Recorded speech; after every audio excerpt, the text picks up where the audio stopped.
Wednesday's vlog here, wrapping up Culotta and the Prince on the center of the week, where we talked a ton about LSU, Alabama, even spoke a little bit about the NFL. One topic we didn't talk about, Kev, that we want to talk here in the vlog, Joe Thomas was on the trading block. The NFL trade deadline came and went Tuesday afternoon. Saw a big deal with Vernon, not a big deal, but the deal, I guess the biggest deal before the trade deadline was Vernon Davis going from Frisco to Denver, a couple of draft picks being exchanged there.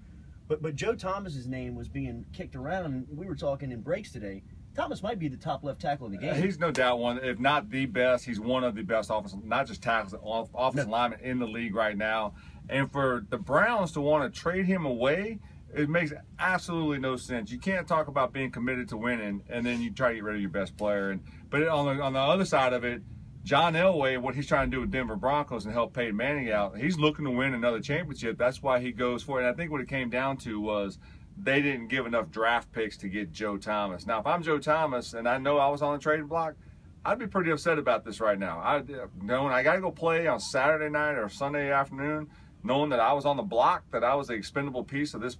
They play tomorrow night. They play the Thursday night game. So within 48 hours, you go from, hey, you may be traded to you're the starting guy on left tackle. You're our guy. Yeah. And so we love you, put man. your suit on, Mellon. We need you. There's no, and this thing, there's no loyalty in the NFL. Yeah. I don't care what anybody says. You know, Drew Brees is going to get cut one day unless he retires. Peyton Manning he got cut by the Indianapolis Colts.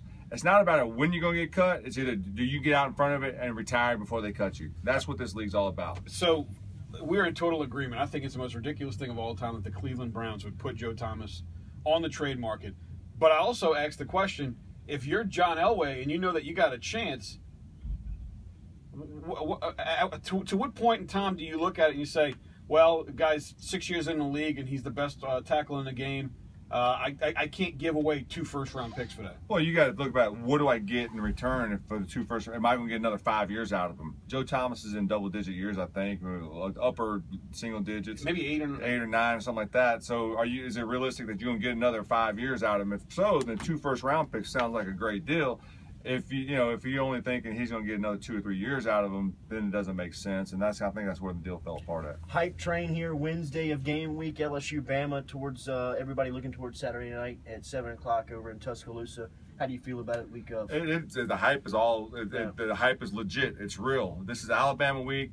2 top 4 teams now in the college football playoff scene, and this is what it's all about. It's about going out here and proving to yourself and to the whole country that I belong as being one of those top 4 teams. You like LSU in the matchup? I do. I like LSU a lot in the matchup. I think it's going to come down to turnovers and mistakes. And it's what games like this are, 2 equally matched teams. It always comes down to who protects the football and who makes the least amount of mistakes. Every Wednesday right here on Culotta and the Prince, it's Kevin Mawai, 7 to 9 a.m. We call it the center of the week. If you missed any of it, you can check out the podcast at 1045ESPN.com. Follow us on Twitter at 1045ESPN.